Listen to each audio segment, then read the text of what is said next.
그러니까 이전에는 여기 아파트 개발하기 전에는 진짜 산이었죠 여기가. 지금 건물이 완공된 게 21년. 그 집 없이 막 나가 사시다가 이 공사하는 동안에 한 몇 년 동안에는 집 없이 계시다가 다시 들어오셔가지고 지금 거의 한 2년 전에 이게 완공이 됐으니까. 그래서 여러분들께 이제 제가 사실 심택사를 결정한 이유는 우리 사찰이 서울 시내에도 너무나도 많고 전통 사찰도 많은데 제일 이제 제가 중요하게 생각하는 거는 이 스님께서 어떤 마인드를 가지고 계신가. 우리는 그게 또 중요하니까요. 스님께서는 나중에도 말씀드리겠지만은 그 조계종단에서 문화부장을 하시고 이제 또 굉장히 많은 일들을 하셨어요. 문화부 관련해 가지고. 그러면서 마인드 자체가 굉장히 깨어 계신 분이고 또 성평등 관련해서도 굉장히 그 본인 스님 스스로가 여기에 대해서 굉장히 절실하게 많은 걸 이제 생각을 하고 계시는 분이기 때문에 제가 이제 스님 평소에 아시던 스님이기도 해서 스님을 가장 이제 우선적으로 제가 생각을 했고요. 그리고 이 공간 자체가 방금 말씀드렸지만은 현대와 전통이 어우러져 있는 공간이다. 그래서 우리 불교가 앞으로 이 현대 사회에서 살아남기 위해서 어떻게 변해야 되는가. 물론 교리도 변해야 되고 공간도 변해야 되고 하지만은 어떤 식으로 이 불교가 현대 사회에서 자리 잡을 수 있는가 이런 걸 생각하면서 이 현대적인 건물과 우리 전통 건물이 같이 잘 융합되어 있는 이 공간을 제가 선택하게 됐습니다. 그래서 오늘 여러분들이 이곳에서 정말 많은 그 스님께서 너무 많이 준비하셔가지고 그래서 저희가 지금 여기 이 공간에 지금 여기에 모인 이유는 여기서 올라가면서 이 계단을 통해서 올라가면서 지금 작가분이 전시가 지금 작품이 전시가 돼 있어서 계단으로 올라가면서 작품 전시에 대한 설명을 일단 듣고 그리고 이제 뒤로 가면은 그 법당이 있습니다. 그래서 여기 불교 사찰에 처음 와보신 분들도 많이 계실 건데 그냥 법당에는 부처님이 모셔 계시는데 그냥 남의 집에 가면 어른들에게 인사하는 의미로 그냥 그 법당에 들어가셔가지고 간단하게 뭐 이렇게 절을 하실 분이나 뭐 하시는 인사를 하시면 되겠습니다. 그러니까 타 종교인 이웃 종교 아무 상관없이 그냥 집안의 어른에게 인사한다는 생각하시고 법당에 잠시 갔다가 대웅전에 갔다가 바로 옆에 보면 또 이 사찰에 미륵 부처님이 모셔져 있어요. 그래서 굉장히 그 의미 있는, 그러니까 나중에 제가 강의에서도 말씀드리겠지만은 미륵 보살은 중생을 구제하기 위해서 이제 나중에 한참 그 먼 미래에 미륵 부처님이 나오시는데 이 지상에 오시는데 그래서 이제 이 사찰에 지금 미륵불이 모셔져 있고 바로 옆에 또 종각이 있습니다. 종을 치는. 그래서 이제 이 종을 치는 이유는 이제 모든 중생들, 우리 인간뿐만 아니라 뭐 물고기나 날아다니는 새나 이런 모든 살아있는 생명들에게 부처님의 이 원음을 전한다 이런 의미로 종을 치게 되는데 이 종각이 있습니다. 그래서 종각도 돌아보고 이런 식으로 사찰 순례를 하고 내려와가지고 오전에 한 1시간 정도 제가 이제 여러분에게 강의를 잠깐 제가 알고 있는 걸 여러분들에게 소개드리고 그리고 여기 1층에 내려오면 식당이 있어요. 근데 식당에서 이제 우리가 같이 절에는 어떻게 밥을 먹는가, 절에서 먹는 식단은 어떤가. 여러분들이 절에 처음 와보신 분들은 나는 절에 가서 어떤 분들은 절 밥이 맛있어서 절에 간다 뭐 이런 말씀도 하세요. 그래서 식사하시고 우리 제마 스님이라고 또 아주 불교계 정말 여러분들이 보지 못한 아마 처음 보시는 분도 계실 거예요. 비구니 스님이 저런단 말이야 뭐 이런 아주 그 춤도 잘 추시고 명상 춤도 잘 추시고 아주 그 다재다능한 분이 계시 표현 예술 하시는 분인데 그래서 그 비구니 스님께서 오셔가지고 같이 또 명상 관련해서 또 우리 얘기 나누고 또 직접 소원등을 좀 만들어 볼 생각입니다. 왜냐하면 다음 주가 초파일이에요. 아시는 분은 아실지 모르겠지만 제가 불교를 여기에 이 날짜에 배치한 이유도 다음 주가 초파일이라서 초파일이라 함은 부처님 해피 버스데이입니다. 그래서 부처님이 태어나신 날. 그래서 이제 그 초파일 때 항상 보면 등을 만들거든요. 그래서 이제 그 등을 우리도 한번 만들어 보자. 그 소원등을 나를 위한 소원등을 만드는 시간이 있고 그 다음에는 이제 우리 방금 보셨던 그 우리 스님과 여기 이제 주지 스님이시거든요. 그래서 주지 스님 우리 같이 대화를 하는 시간을 갖도록 하겠습니다. 그래서 오늘 사실 좀 내용이 조금 많아서 여러분들께서 좀 이렇게 같이 쭉 같이 다니시면서 잘 여기서 전시를 하는 이유는 제가 다른 양천 도서관에서 전시를 하고 있었는데 여기 효탄 스님이 조계 중에서 그 환경하고 생태 관련된 분과 쪽 담당하시는 스님이라고 해서 제가 환경 관련된 작업을 하고 있으니까 전시를 하면 어떻겠냐 해서 여기서 전시를 하게 됐고요.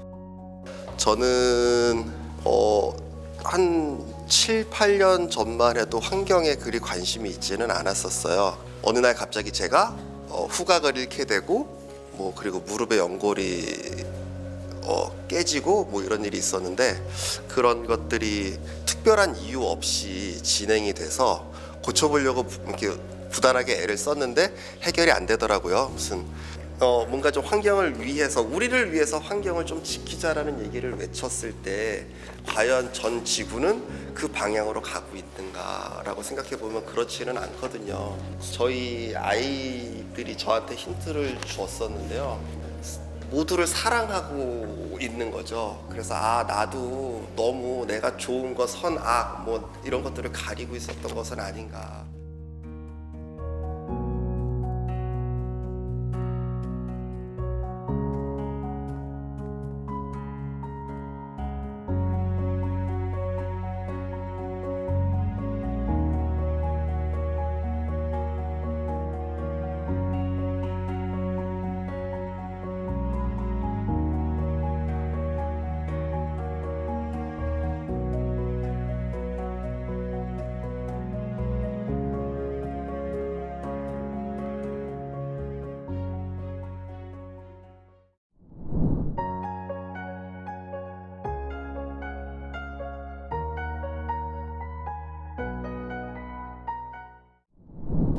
네, 저 효탄입니다. 예, 앉은 자리에서 반대로 인사를 해주시기 바랍니다. 예, 방금 소개받은 이제 심택사 주지 효자 탄자 스님입니다. 저는 새벽 효자에다가 삼킬 탄자입니다. 지금 이제 제가 이렇게 죽비를 들고 왔어요. 예, 죽비입니다. 이거는 이제 절에서는 이제 무건이라서 모든 것을 신호로 이제 이렇게 이심전심 다 통하게 돼 있어요. 근데 이제 요 죽비는 이제 저희가 보통 이제 명상한다든가 참선할 때 시작과 끝을 이제 알리는 신호입니다. 그래서 한번 들어보시면은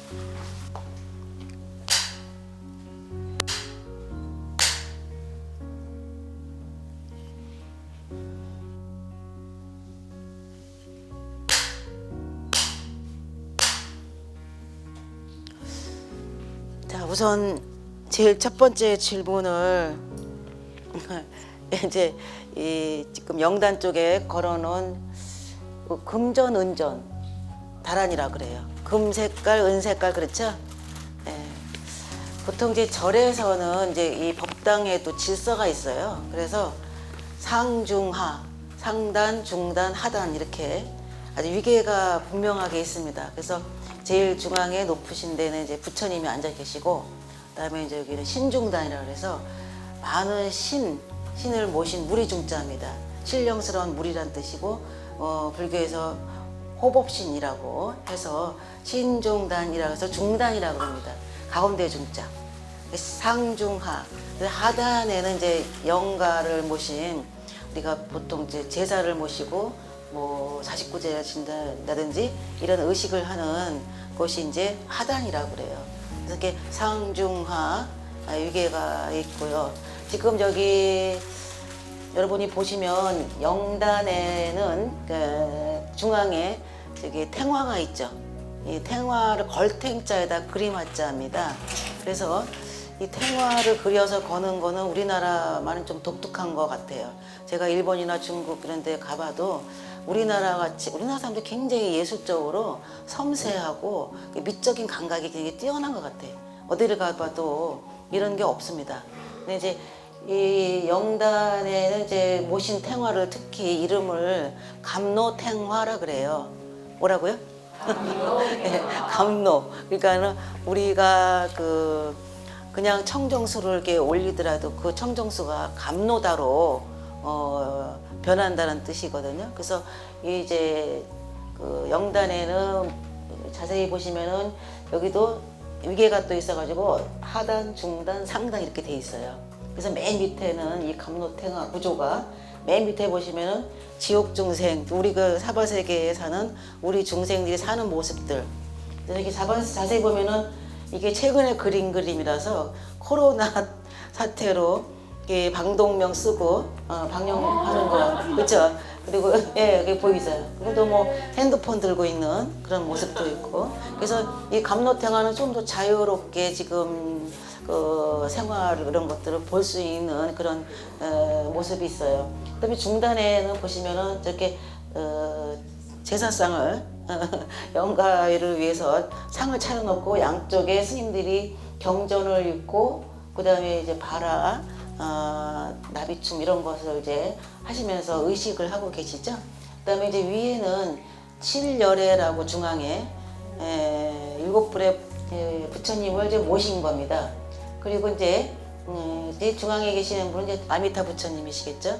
그리고 양쪽으로는 이제 이쪽 오른쪽에 보시면 이제 아미타 부처님 좌우로 관세음보살, 그다음에 대세지보살. 보살님을 이렇게 삼존불이 계시고 저 왼쪽으로는 보시면은 관세음보살 옆에 도명존자, 부독기왕 이래가지고 이 전체 구조가 우리가 사후의 세계, 사후의 세계에 극락세계로 인도하기 위한 그런 그 구조를 형상화한 겁니다. 그래서 불교는 이제 또 참 그 뭐랄까 이렇게 전달할 때 뭐 음성으로 전달할 수도 있고 이제 그림으로 이렇게 전달할 수도 있는데 이제 이게 감로탱화가 가장 그런 것을 잘 전하기 위한 그림이라고 할 수 있습니다. 예, 그 거조함에 있는 그 500나한이 어디요? 유럽에도 막 출장 갔다 오시고 예, 전시해가지고. 근데 그 나한님들이 다 틀려요. 얼굴이 모습이 우리랑 똑같아져. 우리도 한날 한시에 태어난 쌍둥이라고 할지라도 아니잖아요. 그거 다 틀립니다. 근데 그 500나한에 가면은 저도 한참 전에 갔다는데 사람들마다 이제 제가 그런 사람도 봤어. 우리 신도님 하나가 아저씨를 이제 데리고 가야 되는데 절에 그 거저사를 가야 되는데 아저씨가 무슨 고통스러운 게 있었어. 사업이 뭐 어쩌고저쩌고. 그때 아마 IMF 막 터지고 막 그랬어. 500원짜리 동전을 준비를 해라 그런 거야 아저씨한테. 와이프님이 남자들은 잘 절에 안 가시잖아요. 그죠? 그거 절대로 잘 가서 이렇게 절 안 하십니다. 그러니까 이제 다급하니까 진짜 이 아저씨가 500짜리 동전을 준비해가지고 그 거저함에 갔어요. 그래가지고 저는 하나 놓고 500배를 한 거예요. 절을 한 번 하고 그거 좁잖아요. 그런데도 자기가 이제 너무 힘드니까 아저씨가 500원짜리 동전 넣고 절 한 번 하고 그렇게 해서 한 2시간 정도? 2시간 정도 절을 하셨어요. 500배를. 근데 정말 그 성취를 하셨어요. 예.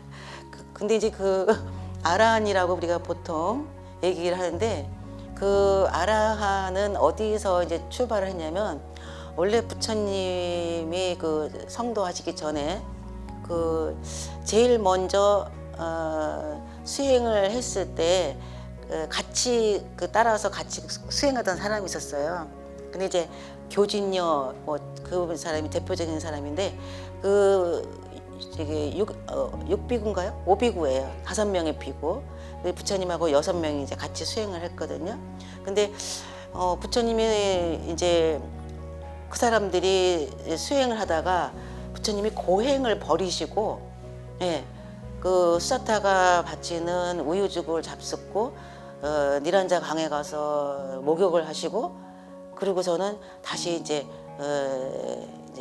다시 수행의 그 선정에 들으십니다. 근데 부처님이 6년 고행을 하셨다 그러거든요. 예, 얘기가 좀 길어지는데 자르고요. 근데 그때 그 부처님이 그렇게 고행을 버리고 이렇게 우유죽도 마시고 니란자 강에 가서 목욕도 하고 그렇게 했다고 돌아선 사람들이 나중에 첫 번째 부처님이 성도하시고 난 다음에 교화의 대상이었어요. 그 사람들 먼저 찾아가십니다. 그 사람들을 직접 찾아가지고 그 깨달음을 이제 말씀을 하셔요. 근데 여러분이 금강경에 보시면 보통 경전에 보시면은 제일 앞에 서분이라 그래요. 서장.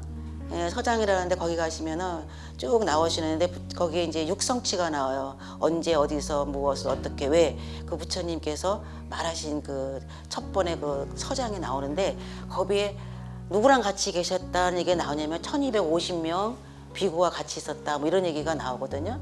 그분들이 이제 1250명 아라한이에요. 근데 이제 중요한 것은 그 아라한이라고 하는 것은 이제 우리가 금강경 읽다 보시면은 독송하신 분이 있으실라나 모르겠는데 보면은 우리가 아나함, 수다함, 사다함, 아라한에서 사과가 있는데 수행의 단계가 있습니다. 그래서 아라한 지위에 올라가면 멸진이에요. 모든 번뇌가 다 한 것입니다. 그래서 이분은 이제 아라한의 지위에 올랐다 그러거든요. 근데 그 당시에는 금강경을 쓸 때까지만 해도 1250명이었을 거예요. 근데 그 이후에는 더 많은 사람들이 그 아란가에 오릅니다. 그래서 그 다음에는 이제 기록을 안 해요. 안 하고 금강경 쓸 때 그 편집할 때까지는 이제 1250명에 부처님은 항상 이제 따라다닌 거예요. 여러분 한번 생각해 보세요.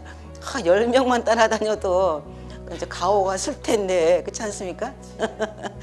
수행 비서가. 근데 1250명의 깨달은 아라한이 그 당시에 여러분들이 제일 중요한 게요. 그 선지식을 찾아다녀야 돼. 훌륭한 스승님을 찾아다녀야 돼.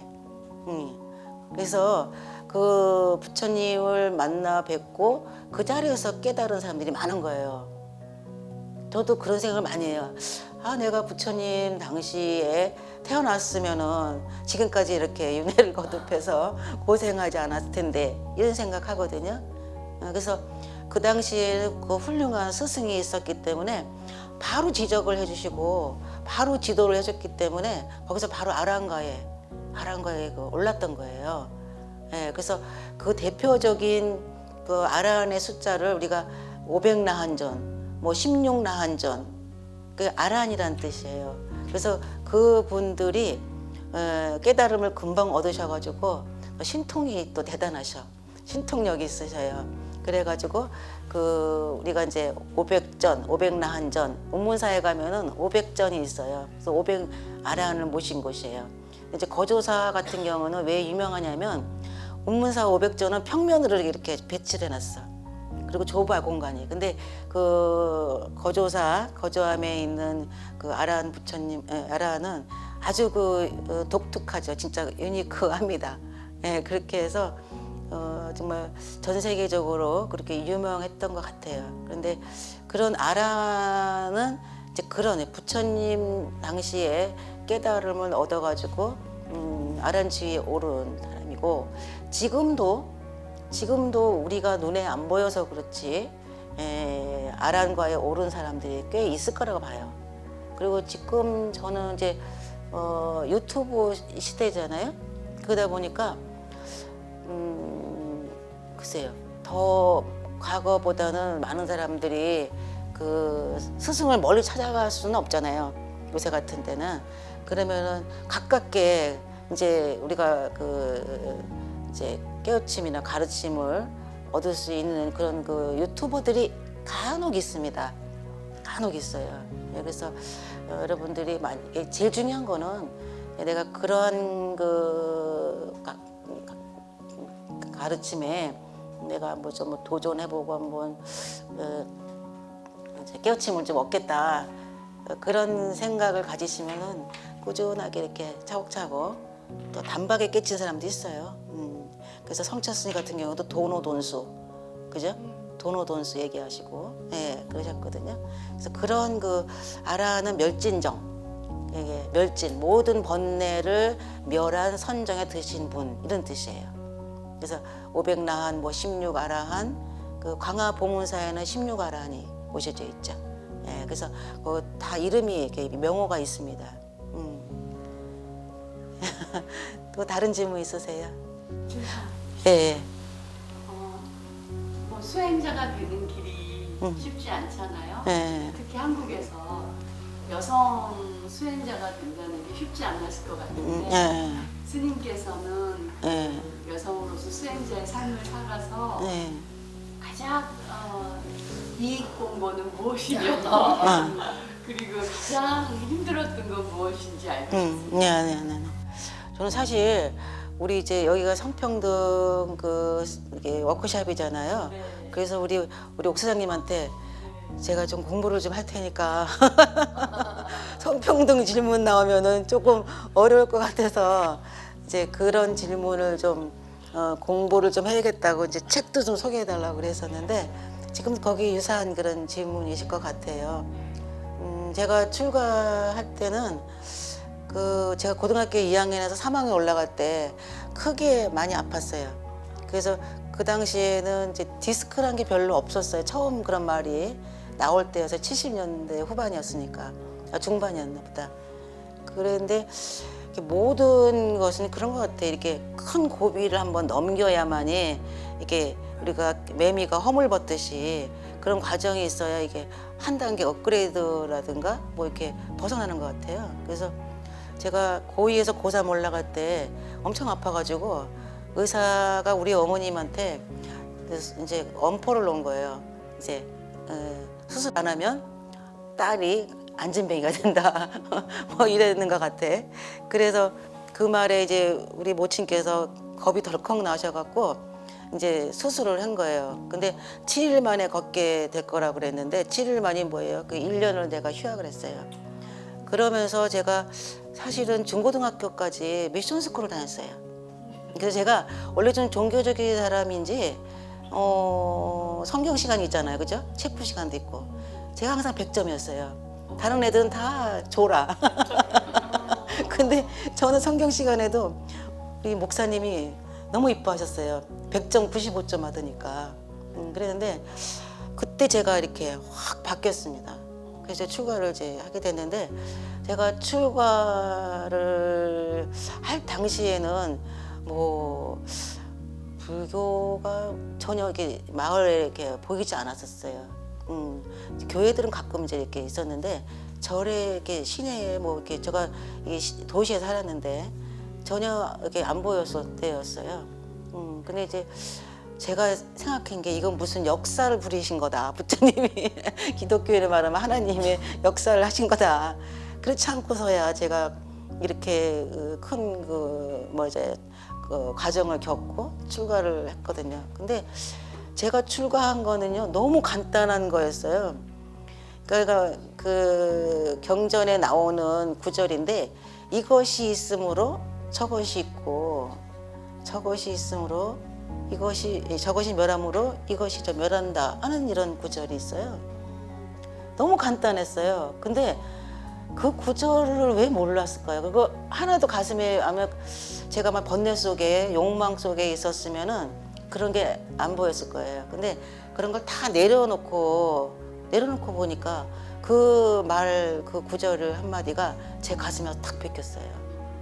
그래서 저는 그것도 운명이라 생각을 하고 다 이게 프로그램화 돼 있던 거 아닐까 그런 생각을 하는데 어쨌든 간에 저는 제가 이 생에 살면서 제일 제가 잘한 거 잘한 선택 우리 항상 선택에 있잖아요. 근데 둘 중에 하나 뭐 이러는데 제일 잘한 것 중에 하나가 아닐까 이런 생각을 했습니다. 이제 두 번째 그 뒤에 후에 그 질문인데 우리나라는요 우리 유교권이잖아요. 원래 유교권 국가고 물론 그 전에는 이제 불교권이었지만 조선시대 유교권이 지금도 많이 이제 영향을 미치고 있죠. 근데 우리나라 보통 이제 비구니 스님 이렇게 나누는데 비구 스님은 이제 남자 스님을 얘기하고 비구니 스님은 여자 스님을 얘기해요. 근데 이제 부처님은 일체중생 계율불성이라고 했으니까 거긴 당연히 성별이 없습니다. 그죠? 부처님도 성별을 초월하신 거고 관세음보살, 지장보살도 관세음보살은 여자예요? 지장보살은 남자예요? 뭐 이렇게 물어보시는 분이 있는데 보살 지위에 올라가면 이제 성별이란 게 의미가 없어요. 그래서 그냥 보살입니다. 예. 근데 이 비구 비구니를 이제 우리가 보통 구별을 하잖아요.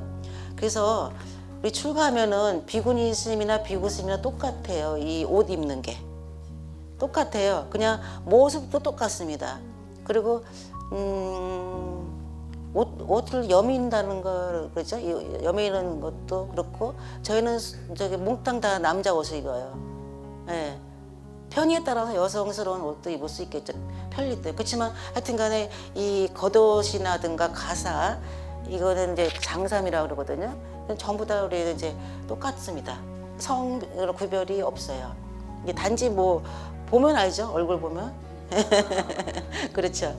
그리고 이제 우리나라는 또 대승불교권이라서 저기 인도에서 바로 들어온 게 아니고 거쳐서 중국을 거쳐서 이렇게 왔죠. 근데 중국은 우리보다도 더 유교적인 그런 영향이 있었고 우리나라도 이제 조선시대에 있었으면은 제가 이런 얘기하면 좀 어쩌나 모르겠는데 제가 2007년도에 독일 함부르크 대학에 그 달라이라마 스님이 오셔서 거기서 세미나를 했었어요. 그런데 그 세미나 주제가 뭐냐면은 그 서양에서 시간이 괜찮나요? 서양에서 그 티베트 불교를 보고 티베트 불교로 출가하는 사람이 많아요. 우리나라 불교는 조금 많이 안 알려져 있습니다. 이제 이 달라이라마 스님이 유럽에 영향을 많이 끼치면서 독일 뭐 이런 이런 나라들이 또 이제 미국 이런 데서 영향을 좀 많이 해서 거기 출가하는 사람들이 많아요. 서양 사람들이. 그런 서양 사람 출가하는 거 못 봤죠. 예, 우리나라도 숭산 스님이 미국에 가셔가지고 거기 눈 파란 그런 저기 외국인들 출가 많이 시켰어요. 근데 그때 그 독일 함부르크 대학에서 그 세미나 한 건 뭐였냐면은 그 티베트 불교에 이 비구니가 없어요. 사민이도 없는 것 같고 하여튼가 사민은 이제 비구가 되기 전에 스님이거든요. 예, 근데 거기 비구니가 없어요. 그러니까 티베트 불교를 모르고 그냥 달라이라마 스님 우리가 제일 첫 번째로 꼽잖아요. 세계 그 영성 그 지도자로서. 근데 그 달라이라마를 보고 그 티베트 불교로 출가한 사람들이 보니까 비구니 교단이 없는 거예요. 교단이 있어야 수계를 받고 그 비구로서 이제 정식 그 직함을 갖거든요. 근데 거기 제가 갈 때만 해도 그것 때문에 달라이라마 스님이 거기 6개 파가 있는데 그 파를 조정을 시키려고 그걸 받아들이게 하려고 비구니 승단을 거기 이제 부활시키려고 제가 거기 가보니까 그래서 동남아시아 우리나라 이런 그 스님들이 가셔가지고 비구니 스님들이 자기네 나라의 그 교단 그 비구니 교단 이런 걸 이제 소개를 한 거였어요. 당연히 거기 탑은 우리나라입니다. 네. 우리나라 같이 비구니 스님들이 이렇게 아주 떳떳하게 각종 그 분야에서 활동하고 있는 그런 나라가 없어요. 네, 진짜입니다.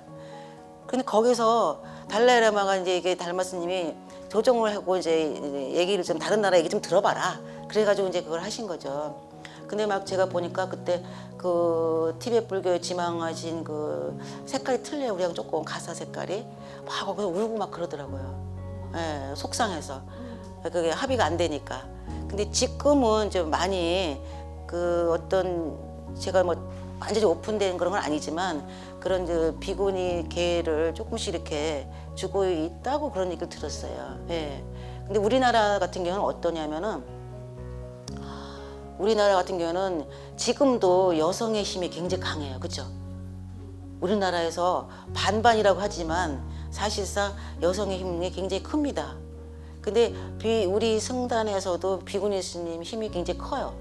예. 그리고 예전에 그 우리가 정화운동이라 그래가지고 이제 구한말에서 이렇게 이제 대한민국으로 넘어오고 하면서 비구 대처 간의 그 이제 싸움도 있었거든요. 근데 원래 부처님 법에는 대처는 없습니다. 그게 이제 촉발이 돼가지고 이승만 대통령이 이제 불을 질러갖고 뭐 정화운동을 했는데 그때까지도 이렇게 이제 불교가 없어진 건 아니었어요. 그래서 그것이 이제 비구니 스님들이 쭉 내려오셨는데 그때도 역시 그 한국 불교의 그 승단을 다시 일으켜 세우고 정화운동을 하고 하는 것도 비구니 스님들의 역할이 굉장히 컸어요. 그래서 그 비구 스님들 우리가 보면은 비구 스님들이 비구니 계를 처음에는 주셨어요. 예, 직접. 근데 이제 우리 비구니 스님들이 여성의 힘이 크기 때문에 나중에 자원 스님이라고 계셔요. 해인사 입적하셨죠. 근데 그 스님이 이제 대율사십니다. 우리는 보통 뭐 선사, 율사, 강사 뭐 이렇게 나눠요. 계사, 율사라 그럽니다. 율사. 자원 스님 유명하신 분이에요. 그다음에 이제 강사, 그러면 이제 뭐 관흥 스님 뭐 이런 분들 대강백이라 그러죠. 근데 선사, 그러면 여러분 뭐 경어 스님, 망공 스님 이런 분들 선사라 그러거든요. 근데 이제 그 율사이신 그 자원 스님이 그 이부 승가제라 그래갖고 그 전에는 비구 스님이 부처님 당시에도 부처님 바로 이제 여성들에게 이제 계를 주셨으니까 이제 그런데 그때쯤 가가지고는 거치지 않고 바로 이제 비구니 스님이 비구니한테 줄 수 있게 이렇게 했어요. 근데 그걸 단서가 뭐냐면 비구 스님이 증사로 있는 자리에서, 그죠? 비구니 7증사라 그래요. 7분의 증명을 하시는 비구 스님이 쫙 쓰셔요. 증사라 그래가지고. 그리고 그 밑에 이제 그 비구니 그 원로 또 그 계사 스님들이 여기 쓰시고, 그다음에 이제 우리가 이제 계를 받고, 그렇게 해서 이부승가제라고 합니다. 그러니까는 증사로서의 역할을 해주시는 거예요. 예. 그래서 우리가 수계를 받고 이렇게 합니다. 그래서